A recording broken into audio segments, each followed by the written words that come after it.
Hello and welcome back to our latest episode of our Meet the Mentor series. I've got the pleasure of having Neilen here, so thank you very much for coming on. Thank you for having me, Jack. Introduce yourself? Yeah, my name's Neilen. I build online stores for a living.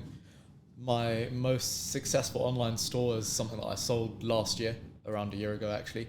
Since then, I've been focusing a lot more on teaching people how to generate income from practically zero experience to launching their own brand on Amazon and eBay profitably, even if they have no idea what to sell yet. Exactly, and I think that's awesome. And I think a lot of people ask, so I will ask, roughly, how much did you sell the business for? It was for 1.1 million. Wow, yeah. That's incredible, and that's the power of building your own brand. So we're going to dive into that exactly in terms of what your mentoring and coaching is. But what actually drew you to starting a side hustle? Did you start alongside a job? Was it something that you just went full steam into by yourself? Like, what's the journey? So I actually had quite bad mental health issues growing up. So from the age of about 17, I struggled socially and, to fit in anywhere where I went. So when I started uni, I ended up dropping out after a month. And what I found was after that, I tried a few different types of careers and career options, but I couldn't really stick to anything. Yeah. My mental health also meant I felt it was really hard to commit to anything, if I'm honest. Yeah. I didn't really know what I wanted. And I feel like that is actually the main thing for most people, period. Actually, very few people know actually what they want and what they want to do with their life. Yeah, I think until you get it, I think a lot of entrepreneurs are lucky because they know what they want to do. But I think a lot of people that haven't dipped a toe into it, their life's not mapped out. I mean, it just usually it isn't, right? I mean, people just go to work to get paid. Exactly that. And to be honest, to know what you want to do is really, really hard because you've got to try absolutely everything to know what you actually like. But yeah, for me, I ended up failing just about everything I tried. I was a personal trainer for a little while. Everyone goes for that. Yeah. But, I ended up working actually in a warehouse for minimum wage. And at that point, I became super depressed. I actually attempted a suicide when I was 21. And literally after that, I realized that I'm completely responsible for myself and my own outcomes. So if my decisions and my actions could lead me to a really bad place, surely my decisions and actions can lead me to a much better place. So, I just started researching what options there are and what opportunities there are to be able to escape this job that I was in. Yeah. And, I did some research and I actually came up on an article by Startup Bros, Will Mitchell from Startup Bros actually. And he said, did you know that you can buy stuff on Alibaba from China and sell it for a profit on Amazon and eBay? And I was just like, no way. Yeah, so it's not as easy as that. Exactly that. But you know what? It was that concept that really got me into looking into that. And, I did try things like wholesale and arbitrage, but I found that those didn't work that well for me, if I'm honest. Arbitrage and wholesale, I found there was a lot of competition, So as soon as you find success, other people can jump on it, In terms of, on Amazon, the BSR will tell people everything they need to know, if I'm honest. And from there, you tend to get a lot of competition and it tends to be a race to the bottom. Everyone wants to sell cheaper and cheaper and cheaper. Whereas with private label, I found that it was actually the opposite. So once you found a good product and, it's starting to get good reviews, people like it, you can start selling it for a bit more and a bit more and a bit more. And as you buy more, you get better, you get better prices per unit, you get better costs per unit in shipping. So that's really how I got into it. And it became an obsession, to be honest, simply because what I find for most people as well, not just myself, is that trying to escape from pain is a much better motivator than, trying to go towards a life that you want. So for me, it was trying to escape the pain of having a minimum wage job and, working 10 hours a day, driving for an hour to that job, parking up somewhere.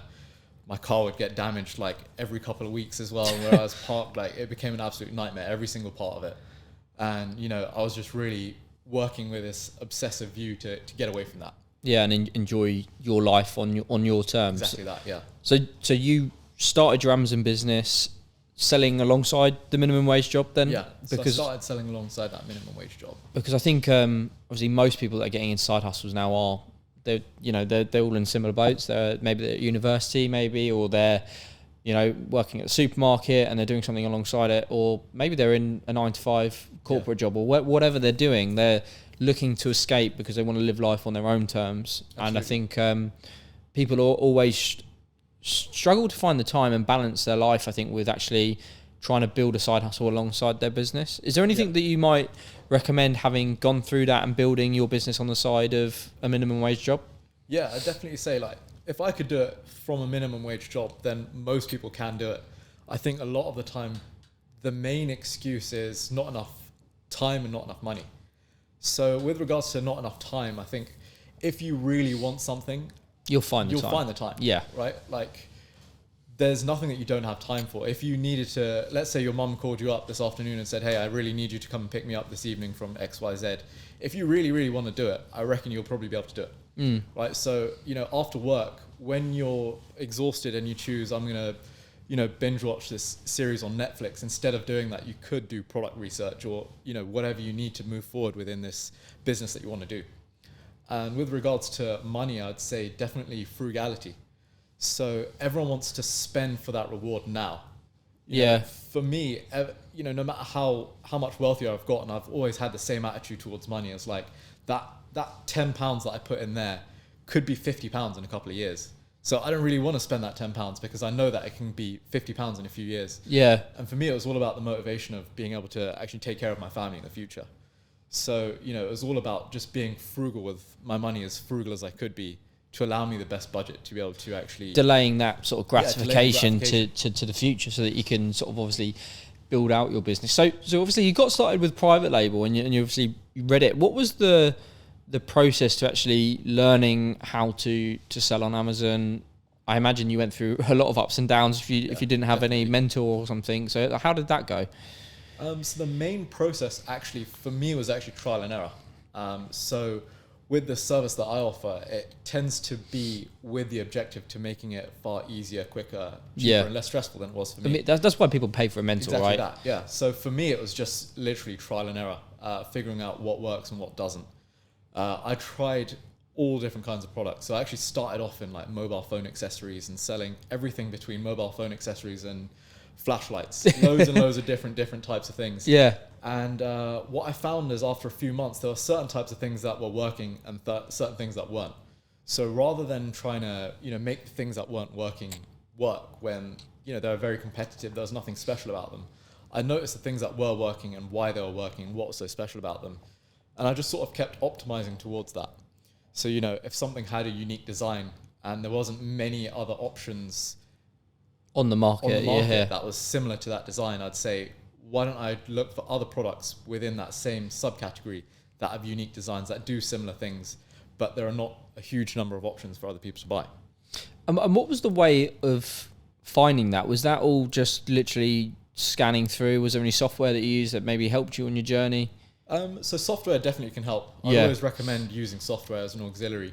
But when I started, it was actually before things like Jungle Scout or Helium 10 were around. Oh wow, okay. So you know, that's it was very tough. Very vintage. Yeah. So honestly, the way I did it was actually by selecting an appropriate subcategory. So something that's not so simple that everyone's thought of it, not so complicated it's likely to be returned, and something that retails for between £15 and £30. Yeah. So that was my the three considerations which I looked for a subcategory within. And when I find a subcategory that is appropriate for that, I look at the trends within the top of that subcategory. So if you look at the top 50 selling products and you try and figure out a trend, so what I do is try and find, say, 5 tangible things that I can see and 3 intangibles. So for example, things like color, fitment type, function, the way it works. And with intangibles, it's something that you can't quite specifically place your finger on, but a visual trend that you're noticing. So for example, a lot of these products tend to look a certain way. Quirky. Like a certain design type. A lot of them tend to be like long and thin, as an example. Yeah. Whereas, you know, with tangibles, there's something very, very specific you can put on them. So what I do is I just take those 2 things, put them together, and look for a product on Alibaba that, you know, isn't already a design that's been sold quite, quite prolifically on Amazon. Yeah, and I think that's partly what everyone will try and do, especially when they hear Amazon FBA. I think now they actually just go, oh, I'm going to buy something from, I mean, I personally thought it when I obviously do a bit of wholesale on the side, but something that I think everyone thinks is like, I'm just going to buy something random off Alibaba, set up a listing and make loads of money from Amazon. And it's just not like that. So it sounds like obviously you went through the ups and downs. What was how many products did you have to go through before you got the right one, would you say? So I probably went through, if I'm honest, about 10. And the biggest regret about those in the early days especially is volumes. So one thing that I always say to my students as well is, no matter how good an idea is, it doesn't matter whether you're Elon Musk. You have no idea whether an idea is going to work or not until it worked. Try it in real life. Exactly that. So even if you come up with a brilliant idea, test it out with as few units as you can get. So I think I would have gotten to a successful point a lot quicker and with a lot less money spent had I thought smaller orders, and much try lower units rather than try and buy 1,000 and try and make a profit on your first lot, because more often than not, something goes wrong rather than right. Yeah, I can imagine so, and especially because it sounds like you sell on eBay as well, right? So I imagine like differing between the two platforms has been a bit of a struggle. What would you say the main challenges were for you and for because obviously if you started a while ago, there's no Jungle Scout Helium 10. What were the challenges for you getting started with that business, and what do you think the challenges are for people now that are getting started? So I think the challenges have always been and will always be the same as product research, finding the right product to sell. That's the hardest thing, and everything else will hinge off of that. So, no matter how cool your logo is and your branding is, if your product's terrible and gets terrible reviews, then it's going to be very difficult to make it a success. So it will always be product research and finding that right product. And how did you, obviously you've said trial and error, but is there any little nuggets that you can give to people that may want to get started? Nuggets. I'd definitely say look for something. It doesn't necessarily even have to be something that no one else has sold. You'll notice certain designs, they're in a lot of categories actually, certain designs of products that are selling quite well, but there aren't many other alternatives. So, there'll be a certain design that a particular company is selling, and there'll be maybe 2 or 3 other people that are selling a similar item, and they're all successful too. So, it doesn't matter that there's absolutely no one else selling that design that you've come across. In fact, if anything, you can use their success as somewhat proof of concept, exactly that, to help you start launching that product. Exactly. Okay, and then moving on to that and actually coming back to the business that you recently sold, because I think a lot of people start a private label business with the aim to sell it. Yeah.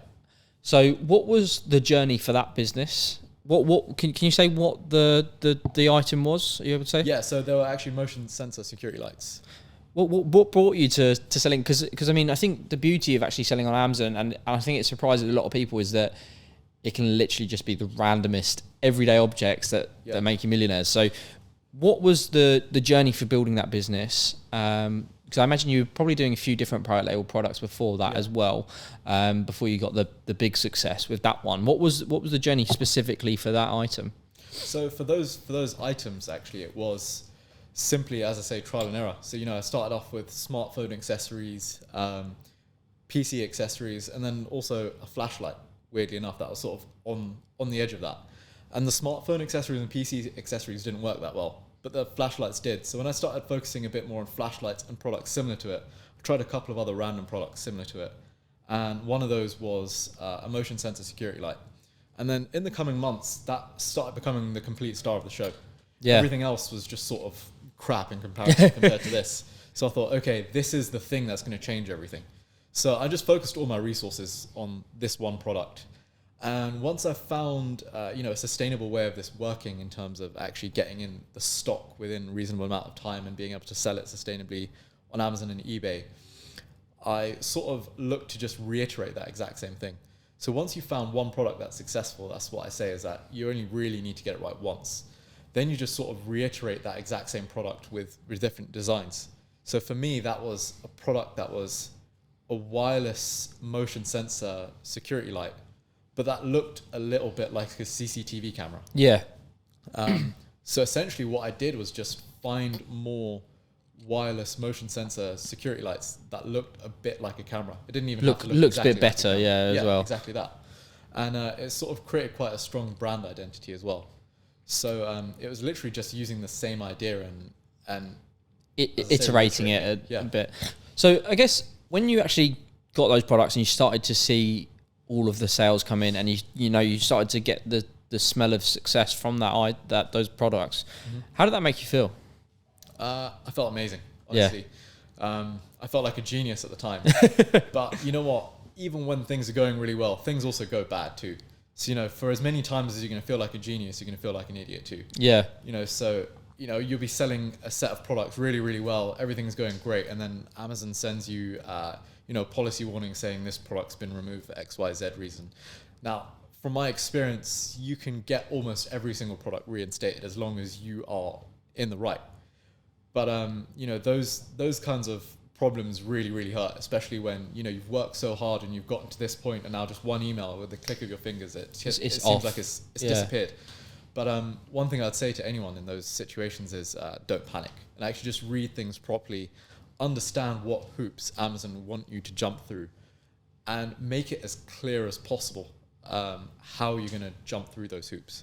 Yeah, because I think dealing with Seller Central help is a tough one that anybody that sells on Amazon has to deal with. Definitely. And how did you find selling across both Amazon and eBay on those products? Did you find the products sold better on Amazon, better on eBay? Did you go on to build your own Shopify store at all for the business you did? So I used Amazon, eBay, my own website, and Facebook and Instagram as like stores to sort of funnel traffic towards my own website. And I would always say that, especially if you're in private label, but even if you're in other business models, you should always look to have eBay and your own website alongside them, simply because sometimes things go wrong with Amazon and you need to have another avenue to at least recover your capital and sell off that stock at worst case scenario. They're great insurance policies. So, I'd say definitely have more than one marketplace. Never, ever be completely reliant on Amazon. But, if you don't need them as insurance policies, they're still great additional sources of revenue. Yeah, exactly. I mean, it's additional money that you can't say no to. And I imagine that if something sells well on Amazon, it's going to sell well on eBay as well, right? Yeah. I would imagine. So. Exactly that. And the great thing is, on Amazon, when you're brand registered and you create a nice listing with A+ content, you can literally take your mouse, highlight all of that A+ content, go to your eBay listing and paste it into the description. Just have the exact same. A really nicely designed listing that you only had to make one time. Exactly. And then I guess in terms of the actual process of selling that business, because I think people will want to hear that, what was that process like? How did you go about, did somebody approach you? Were you looking to sell the business? How did you go about sort of looking to get that sale, and what's the plan now? Are you building new brands? Yeah, so the process of selling it was actually during COVID. Things were good before COVID, but during COVID, exploded. Definitely, it made the business explode. And right from the beginning, I was just one guy working on my own. And as the business got bigger, it got a bit harder and a bit harder and a bit harder. And then after COVID ended, it was at a point where there was no way that one guy can manage all of this. I just felt in way over my head in terms of, the amount of stock that I was having to handle, that I was having to take in, process, and then send back out to you processing it all by yourself? Yeah. So oh wow, the way I was storing it at home, it was actually not on a ground floor. It was on a room above a garage. Oh damn! Which meant when pallets came in, I'd have to cut open the pallets and take each them upstairs. Box upstairs. So that bit did add a lot of labor to it. I mean, there are other ways around it, but that was just one of many things. Things like tax and Brexit, and even still to this day, I'm struggling with things like EU VAT compliance and taxes and all of that. It's really hard to understand those sort of things. And as you get bigger and spread out wider, it becomes really, really hard. Yeah, because it's something that that can be very detrimental to a business if you get tax issues. Yeah, exactly that. So, as I grew, it just became far too heavy for one guy to manage. And at the time, I'd also had other brokers and companies who were either interested in potentially acquiring the brand or selling it on my behalf. Okay. That were sort of sliding into my inbox on my emails. And it sort of planted the seed for thought over the year preceding before I'd made that decision. And, I think it came to a point where at the end of, I think it was end of 2020, where I thought, you know what, I don't think this is possible for me to take this forward on my own. Yeah. Either I'm going to have to release some equity in it and, you know, build a team, or just sell this whole thing on. And it seemed that from the way the market is with regards to acquiring FBA brands, they tend to just take on the whole thing rather than taking on equity. Yeah. And, you know, the actual process of selling the brand was really stressful. So I worked with a broker who helped me sort of make sure that everything was joined up nicely, so there are no holes within what I was doing. Dotting the I's, crossing the T's. Exactly that, yeah. And to be fair, a lot of things had been done quite coherently and cohesively. So, you know, I'd made sure I was in not just the UK, but all EU states as well. And that I was tax compliant in all of those states, and that I had trademarks in both the UK and EU, and design rights in the UK and EU. So it was quite well joined up. But, you know, when it actually comes to selling the business, when you actually start discussions with another company, who's looking to acquire that business, it can get very stressful in that you start getting your hopes up and you feel like, you know, the end's in sight. Yeah. But it's not always the case. I mean, there was one company who seemed to be interested and then just sort of ghosted us. And then in the new year, there was another company who was interested in us. You know, we started doing all the due diligence. Everything was going really well. There seemed to be no issues. And then they ghosted us for like a month. And then, you know, I sort of sent them an email to say, you know, you've got user permission access to my Amazon seller account. We've sent you numerous emails to say, are you interested or not? What is going on? Yeah. You've not responded for a month. So it seems like you're not interested. So tomorrow I'm going to remove all of your user permissions because, you know, it's not right for you to have access to this. Yeah. To which they responded, you know, we're really sorry about the delay. We're definitely interested in doing this. And, you know, I had to use those sort of tactics to actually get it over the line. Otherwise, they were just dragging their feet for as long as possible. And I had no idea where I was. So, you know, in terms of, you know, restocking as an example, we were just going to be passing over stock to that new owner. So at that moment, I was wondering, should I be buying more stock or should I just be holding what I've got ready to pass over to a new owner? Because if I'm passing over to a new owner, that's cool. But if not, then I'm going to go out of stock. So I kind of need to know which way I'm going. Yeah, exactly. And it was really stressful. I actually lost a patch of hair from the stress. Luckily, it did grow back after the sale, but yeah, I did take a good 3 or 4 months off after that. Yeah, I saw the photos online, and you looked like you had a few holidays. You enjoyed yourself. Yeah. So I spent a lot of 2022 traveling after that. Where did you go? Anywhere? Where did you go? A lot of places actually. So straight after it would have been Amsterdam to celebrate the day after the sale. Then it would have been Mauritius. Yeah. Greece, Oman, Australia, New Zealand, Zanzibar. Where else? Recently, I went to India as well, and Saudi Arabia. That's a lot of traveling as well. Yeah. But yeah, awesome. Definitely. So how did you obviously came back from your travels, and then obviously you get straight back into it all. So obviously we'll come on to the mentoring in a second, but what are your current plans now with building private label businesses? Definitely to build more stores. Yeah. More private label stores. But also some that are not necessarily just completely private label. So somewhere they're almost local suppliers selling cheap items, or local wholesalers selling cheap unbranded items, which you can buy at good wholesale prices and sell at a profit under your own brand. Yeah. So it's a mixture of those. So I have some that I'm sourcing them directly from China, and, you know, I'm the whole supply chain. Others where I'm sort of halfway down the supply chain. You're sort of putting your brand on a white label type product. Exactly that, yeah. So it's a mixture of both. So I'm growing 2 brands that way. Exciting. Yeah. Well, best of luck with all of that for the future. So obviously coming on to the mentoring then, because I think obviously the whole point of us is that we want to make sure that people can get mentors that are legit, have built private label businesses successfully, and very clearly you have. Yeah.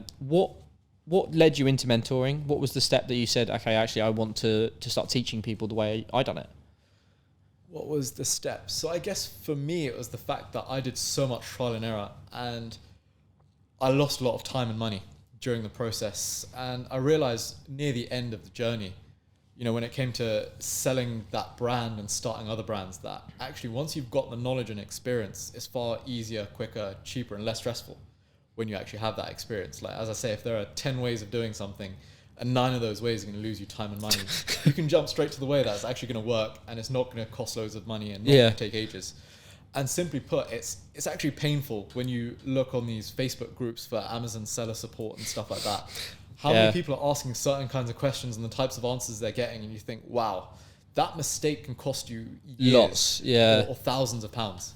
So, you know, for example, simple things like you found a great unique product, but you neglect to file design rights on it in the UK and EU, which means you're open to someone coming and just copying exactly what you've done. And then filing those design rights, and then, you know, filing a violation against you on Amazon. And then you lose you're the first person.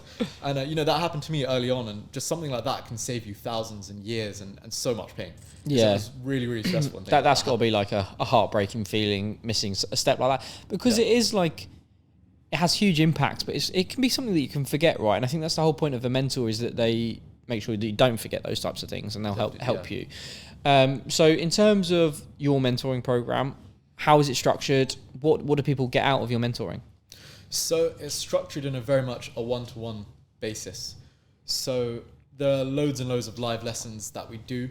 Now, for most people, just like myself actually, it's very hard to make it to the same sessions every single week.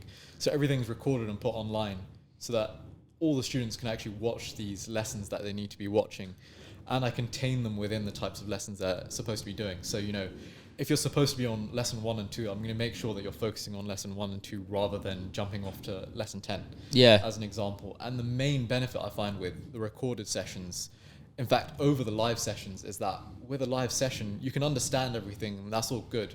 But within 5 minutes, you've sort of forgotten everything you've learned.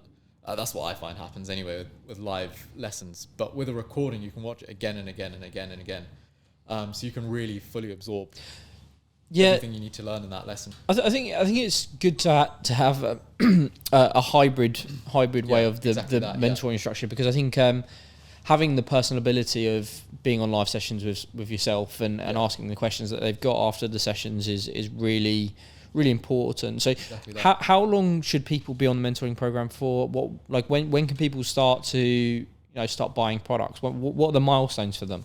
So generally it tends to be around 60 to 90 days that most people are looking to do their research before finding the right product opportunity to go ahead with.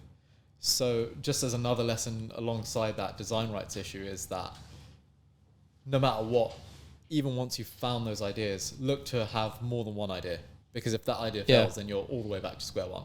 So during that time, come up with a whole host of ideas. And with all of those ideas, never dive in head first. So, I see questions all the time, especially on Facebook and other forums is, I found a great product and I'm looking to order 500 units and the rest of it can just be ...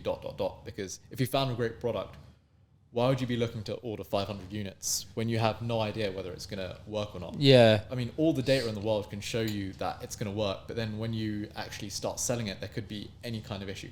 For example, even if it's wholesale, you may not have permission from the brand seller, owner, or if it's private label, you may start selling it and you don't have the right compliance documents, as an example. It's really important to start with test orders, because I think that's something that people probably that haven't gone through mentoring and haven't learned probably don't do.